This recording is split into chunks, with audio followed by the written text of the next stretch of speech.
And here we are with Jim Young. Welcome. Hey, how are you? Doing well. Thanks for being here, Jim. Hey, as we do with all of our guests, I want you to have a chance to talk about what you did on active duty, and then we'll move into the transition. But tell us what you did. Well, I was an infantryman. I joined the delayed entry when I was 17. Then, of course, once I graduated, I went straight into service. I actually joined the Marine Corps first, and just happened to be laying out of the swimming pool, and the Army recruiter was there. And the only reason I even noticed the guy is because he had this was back in 1983. He had a really sweet Honda. I think it was a CBR 500. It was like one of the first turbo motorcycles ever. And he came over, and and I was looking at his bike, and he said, "I saw you at the recruiting station." And I said, "Yeah, I'm going to the Marines." And he said, "Well, what are you going to do?" I said, "I have no idea. They're going to, they put you where they want you." And he said, "Well, the Army will pay you cash." So I went back to the recruiting station, and he showed me their laser disc video of the infantry, coming up out of the ground and shooting stuff and jumping out of the bushes. And I was like, "I want to do that." And he said, "Well, that's the infantry, and we'll give you $5,000 when you get done with school." So, okay, let's do it. And I said, "Screw school." I just went on in right then. And I got I did get my diploma, but I just, I was 17, just stupid. And Let me just ask, at that time, how much money did you have in the bank? oh, what bank? Yeah. The Bank of Mom. That was about Yeah. it. That was a pretty clever tactic on their part. That's like college football, stealing the pick away. Yeah, I So did. Go ahead. did the Marine Corps recruiter come after you? I saw him. When I went to Fort Benning, we got to come home for Christmas Exodus in the middle, and I think it was right when we finished basic, the first 8 weeks, and then we went. Then we transitioned to infantry school, but we actually had the same drill instructors that we had during basic. So I came home for Christmas Exodus, and the Marine recruiter, I was always by there anyway, and he saw me, and he was like, "What are you doing?" But he was real cool about it, and we actually played softball.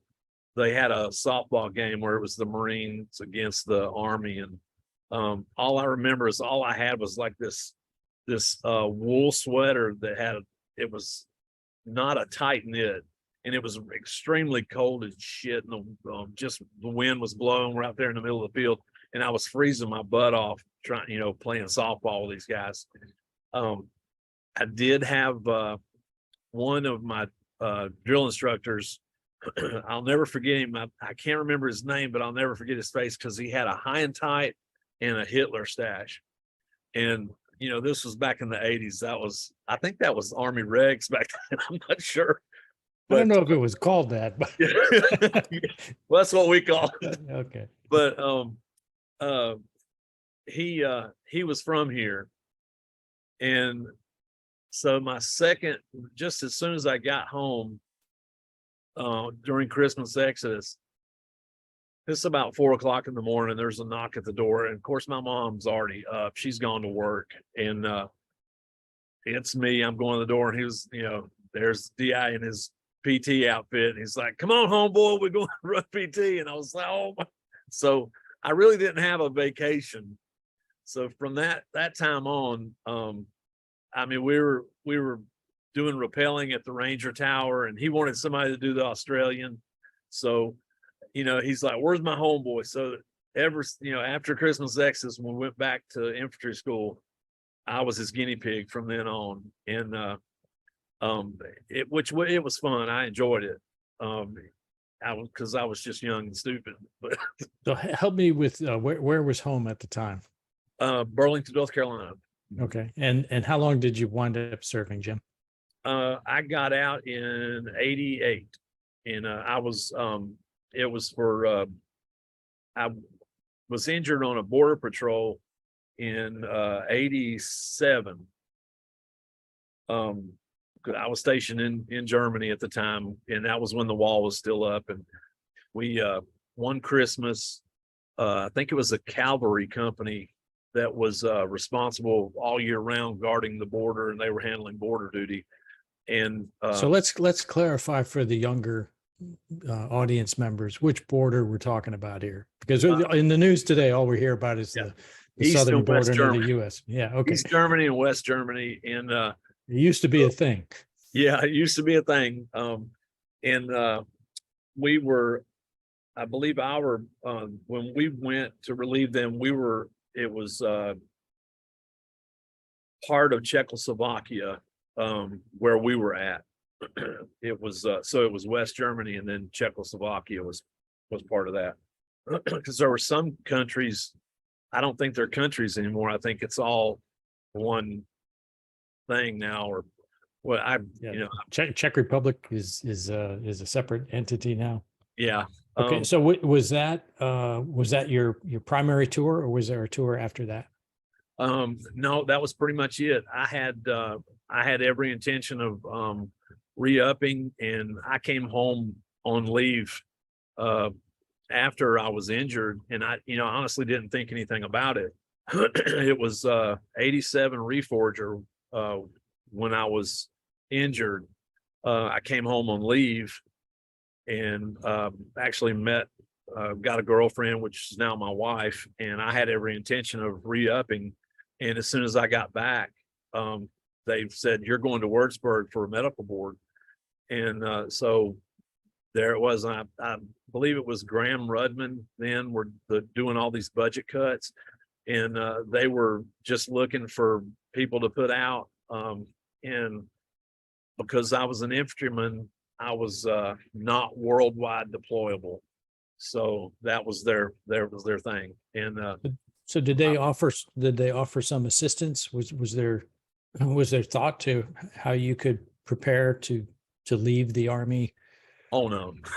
Yeah. My company CO, my first sergeant, even at that time, the battalion sergeant major was command sergeant major Tadina.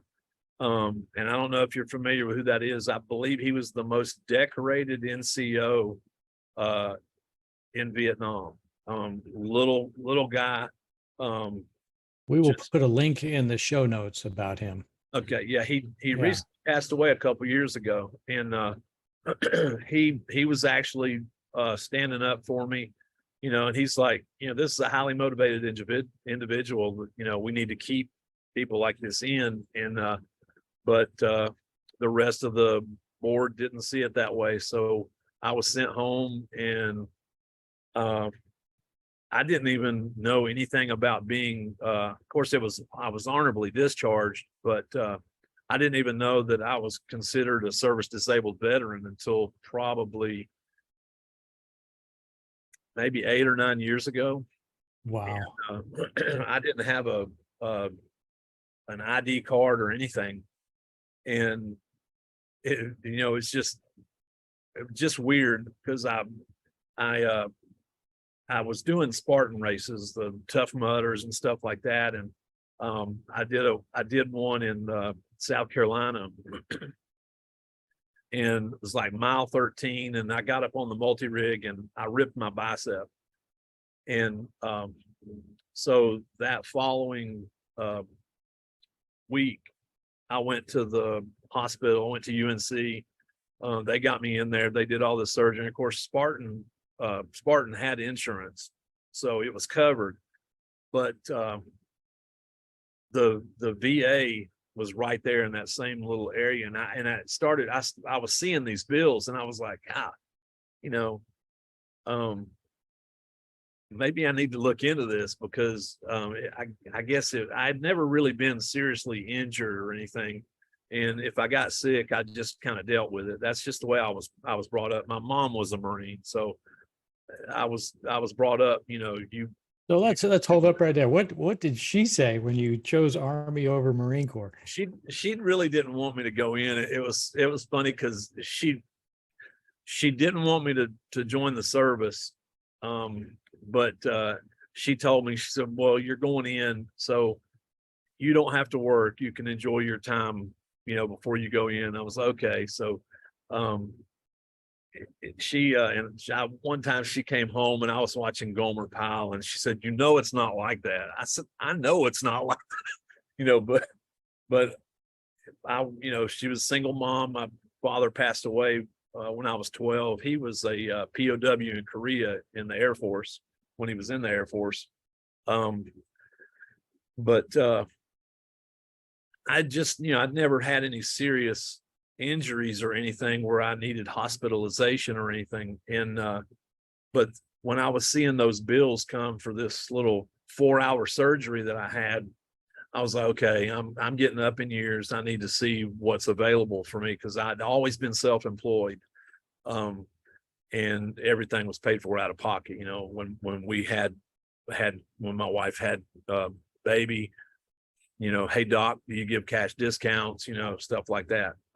Let's if we could, let's talk about some of those jobs. And I want to get to we're going to link back to the VA. Let's talk about some of those jobs. What did you think you were going to be able to do when you left with a medical discharge? What were the first things that you looked at? Oh, well, when I separated, we went to, it was Fort Jackson, and then they stuck me on a bus, and I came back home to Raleigh, and then I actually had to get a ride back to Burlington. So there, as far as what the service did or anything, it was absolutely nothing. And I'm not saying that they wouldn't have offered if I'd asked. I just don't think that was a big thing back then, that you're out, that's it. And so I came home, and it was a little weird because what I was trained to do didn't qualify me for anything, unless I wanted to be like a PE teacher or something like that, which, that was still a degreed position. And so I looked into doing like just manual labor. I did some heat and air work.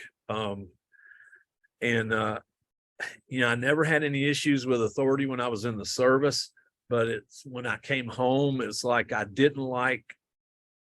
looked at things differently because of the Army, and I had the self-discipline to do stuff and make sure things got done. But if I thought they were doing it wrong, I would tell them. I was kind of a smart ass. And so I didn't keep jobs very much.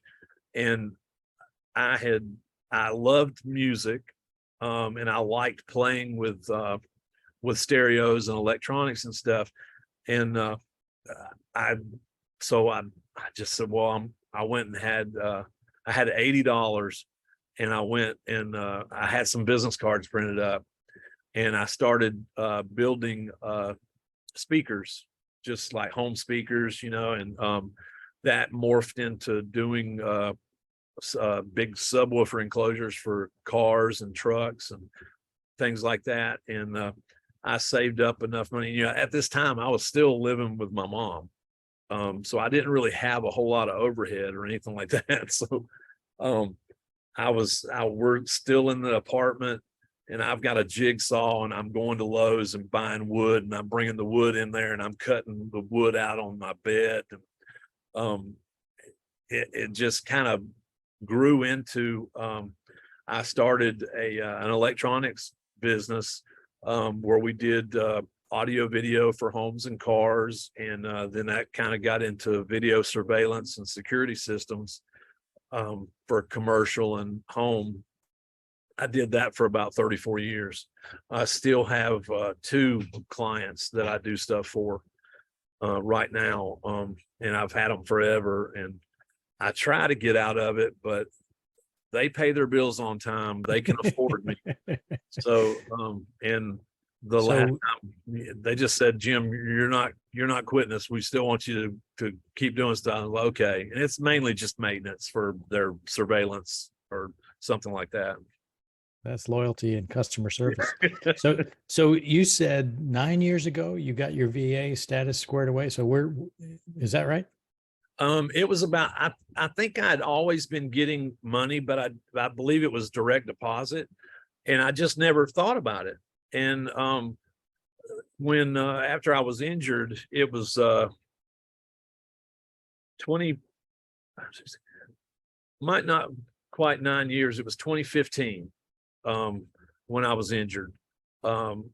So that's So when you had left the service in like 89. Is that what you said? 89 was when I got, well, it's right at the end of 88. So yeah, basically So 89. my public math is that's 25 years later. Pretty much, yeah. Yeah. And I Well, never thought about it. And I think I was probably getting, once I looked, I think it had been like maybe $90 a month, because I know when I came home, about 2 weeks after I had came home from the service, I had to go to Winston-Salem, where they just re-examined me. And that was pretty much it. And they just, I got a letter that said, your status is unchanged. And that was pretty much it. And I'm not sure, I never saw any checks or anything coming in the mail. And so I'm assuming that I probably did have some kind of little checking account, or it might have been my mother's checking account, and we just set it up for direct deposit, because I did have money sent home when I was in the service. So I'm not real sure, because back then I was still young. I didn't think about that stuff. Just need some money in your pocket, right? Yeah, pretty much. So you had this electronics gig going for 34 years on the side. It's still alive in some form, but that's not your primary thing right now, is it? Tell us what you're doing right now. Yeah. Well, when I was still doing electronic stuff, and I got to where I was falling out of love with it, and I enjoyed doing it. But every once in a while we would get these customers, and at that time we had a showroom, and I had salespeople, and people would come in, and a lot of them would want to talk to me, because that's just, I had been doing it forever. And it was like, some people, their entire purpose in life is to suck the fun out of anything somebody else is doing. So it got to where I had to step back, and I talked to the guys that worked for me, and I said, we have clients that we're doing stuff for right now, and we could close the showroom and we would make more money, because we're not taking away from the people that we're working on their stuff right now, the projects that we have. And so they all agreed. I always liked to include them when I was going to do something. And so I just shut the front store down, the retail store, and we started doing everything by email and appointment. I had my same clients, and I've got 2 clients that I've had since I started that are the same 2 clients I still have now. They're one of them, they've always been well off. One of them, he started with absolutely nothing, and now he's extremely well off, and he never forgets. Anytime he needs something, he just calls me, and I take care of it. So I'm blessed and fortunate that I have that. Now, back to what I'm doing now, because I was falling out of love with the electronic stuff and the music and everything, and I hated it, because it got to where I didn't even want to listen to music anymore. So I've thought about stuff, and I was like, well, I like coffee. I drank a lot of it when I was in Germany. And so I just said, I'm going to see about roasting coffee. And I even talked to a coffee roaster and said, would you roast my coffee for me if I gave you if I told you how I wanted it roasted? And that lasted a couple of times. And I told him, I said, I have every intention of bagging this and selling it online. and he was doing that too. So he figured it was a conflict for him, so he didn't want to do it. And well, I'll just buy a roaster, and I bought a roaster. I figured out how to roast coffee, and I was just going to sell the coffee online, and I wanted to have a way where if somebody local was buying our coffee, they could come in and sample it. So I talked to the city, and I asked the city, what do I need for this to be legal, and have like a little tasting room. And they said, well, you've got to put a bathroom in. And this was up front because I was still building stuff and things in the back of the store. The front of the store, we had 1,000 square foot that was just nothing. And he said, the city guy came by and he said, you need to put a bathroom in. And I was like, well, shit, that's the most expensive thing. Plumbing is the most expensive. So I went home that night, and this was right at the end of 2017, around December of 2017. And I went home and told my wife, I said, we're going to open up a coffee shop. She said, okay. So, and she was doing that was a statement, not a request for permission. She just, that's the way we've always done it. We're both hustlers. She had her thing she was doing. And so I just started work. So January 1st of 2018, I incorporated the name and trademarked, applied for my trademarks and stuff, and just got to work. I started We'll put the name out there. We got people listening here. Oh, Salvation Coffee Company. There you go. It does have it does have to do with my own personal salvation, and also the fact that when we built the store, I don't think I bought anything new. Everything we did was repurposed. The store, we have some old scoreboards that came from the local ball field, and I repurposed those and relit one of them, and it's back behind our bar, and it's illuminated and it says coffee.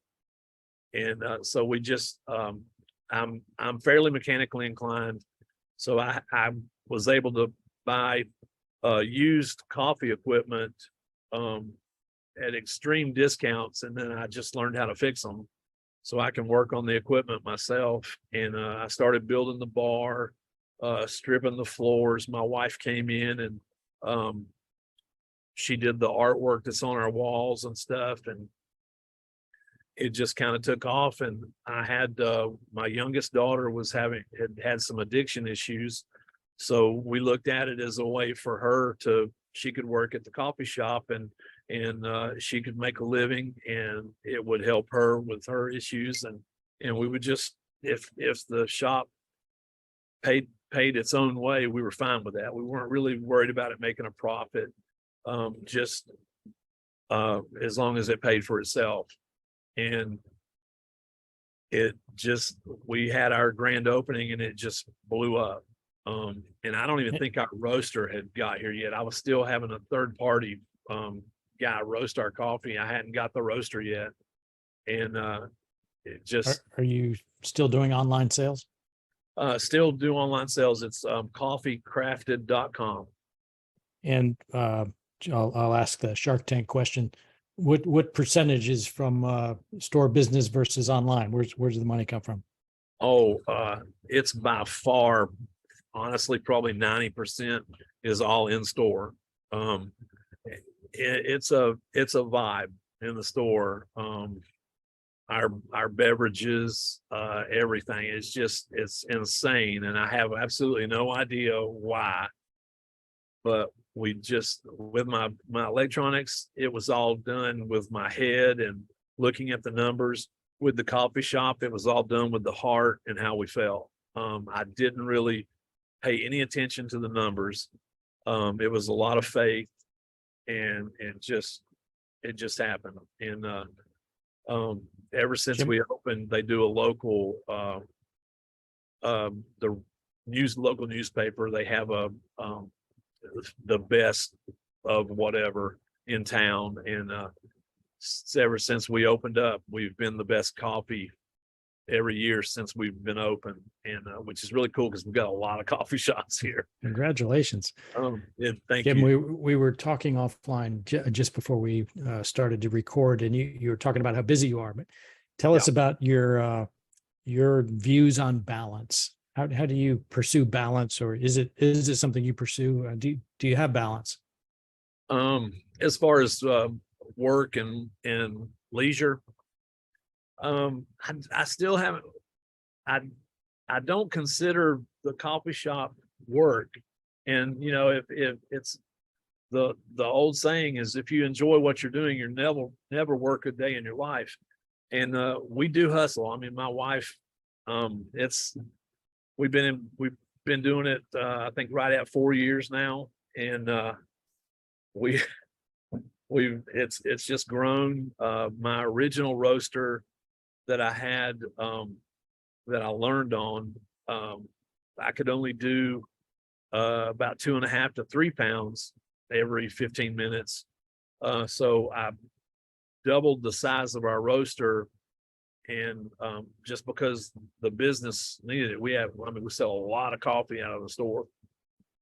I do have subscriptions online, but most of our stuff is all in the store, and I've got some pretty good t-shirts and stuff, and that we do up, and I don't sleep at night, so I sit up just messing with different shirt ideas, and it's just been really cool. It's kind of hard to explain, but if anybody comes into the store, and of course you can see it online, our Instagram, you can follow it from day one, where I was grinding the floors, and we were building the bar and everything. It's just a cool vibe, and I've got some really great employees. My youngest daughter, who originally started when the pandemic happened, she had some anxiety issues with working, when, you know, the public coming in and stuff, and so she went her own way. We still keep in touch. She's doing great. But my Howard Schultz, the CEO of Starbucks, he left Starbucks. My oldest daughter was working for Starbucks at the time, and she had worked for Starbucks since she was a sophomore in high school. She was running a store in Virginia Beach. And when Howard Schultz left, the new team that came in that was running everything fired a lot of upper management, store managers and stuff. And she texted us, my wife and I were in bed. She texted, she just said, "I just lost my job." And I just, I told my wife, I said, "Tell her to come on here. She can work with us." So she came down. We had to teach her about coffee, because Starbucks knows absolutely nothing about coffee. No, just some things that we do differently. They know about distribution and real estate, though. Yeah. But she runs everything. She's in charge of the hiring and firing. Does a great job. And I sit back and I roast the coffee. And if we have a male employee that has to be fired or something, I'm the one that gets to do that. So, but she handles the rest of it. And we when we opened, we needed some baked goods, and I found a Marine in the university town. Elon is right down the road from us, Elon University.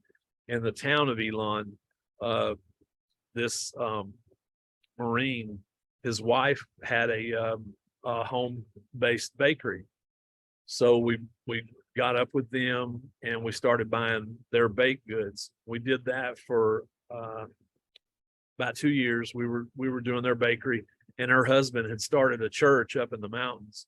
So she came in and said, the church is really taking off, so we're going to be moving, and I'm going to sell the bakery. So it was like, all right, what do you want for the bakery? And so it was another one of those, except this time I just walked to the back of the store and I told my wife, I said, "We're buying the bakery." She was like, "Okay." So my wife runs the bakery, and we got all those recipes, and it's really cool because we have the first 3 months that we had the bakery, and we were still delivering to the other places that she was handling as well, which were other coffee shops. And the first 3 months after we took it over, we had tripled the business with the other places, as well as selling more here at the coffee shop. And after a year of doing that, we realized that with COVID, with gas prices and everything going up, it was actually hurting us by keeping the other coffee shops delivering to them, when our numbers here at the store, the baked goods, we could handle it if we lost them. So my wife said, we're going to cut them off. It's all here. And okay, that's whatever they want to do, because we never thought about it. We just, what did we feel like? What was our heart say? We don't look at the numbers, because so far everything's been going good. It's all been faith. And we have one restaurant, a local restaurant, that still does our baked goods. But the other coffee shops, we don't supply them anymore. And it's all us and the one restaurant. And every month, it's been 2-3% increases every month. And even with the coffee shop, it's never been oh Lord, this month's worse than last month or anything like that. It's always been a consistent, steady growth. And even the shutdown, when everything, everything had to shut down, they were like, the pandemic's hitting us and nobody can be open. My wife and I went to Lowe's, and I think we must have bought like 20 or 30 safety cones. And we were going to figure out how to have a drive-through, because we don't have a drive-through. It's just all walk-in. So we're sitting out in the parking lot, and there's other businesses here. We have a barber shop next to us, and then there's a paint store. Well, those businesses had to shut down. We didn't even ask if we were, because I believe it's because we were agriculture, because coffee is agriculture. We were considered essential. And that's what we went with. So nobody told us we had to shut down. So I was like, all right. So we just put all the chairs on top of the tables, and we created lanes. We had the front doors open the entire time, had them blocked open. And we had, we posted videos and signs. We had hand sanitizers out there. And we would do videos. Hey, when you come in, get a squirt, don't stop to flirt, and you order your drink, go pick it up and go. We can't, because most of the time people come in, our customers come in, they love talking and they want to congregate, because coffee is a social thing. Sure. But we couldn't have that. And we tripled the number, we tripled the number of employees that we had during the pandemic. And it was just great. I mean, we didn't shut down. We dealt with, mask holes, people coming in, and I made the mask stuff a personal choice. If any of our employees wanted to wear masks, they could. I think all of us eventually just started doing it. I had face shields. We ended up putting the plexiglass up, separating us from the customers. It just worked. And oh man, I was so glad we could pull those shields down and we could get back to normal. Of course, now we find out that it was all pretty much BS anyway, but Jim Young, congratulations on your perseverance and success. And the only thanks so thing, everybody's hearing about that employee retention credit that you can get. It's so crazy, because I'm getting these letters from all these accounting companies. Hey, you're eligible for $360,000 for employee retention credits. And I'm sure somebody might be silly enough to take them up on that offer, but I've had my accountant check into it like 3 times because I get nervous. I'm like, dude, you need to check in this again because that's some serious money. And he said, Jim, you showed a profit. You didn't show a loss. So you kept your employees, but you showed a profit. You're not eligible. And I was like, okay. And he said, if you get that money, don't you think if you weren't eligible, they're going to want it back? I said, you're right. So it's so tempting, but no, we're not doing it. Jim, thanks for telling your story today. Glad to have you on Make Your Move. I appreciate the opportunity.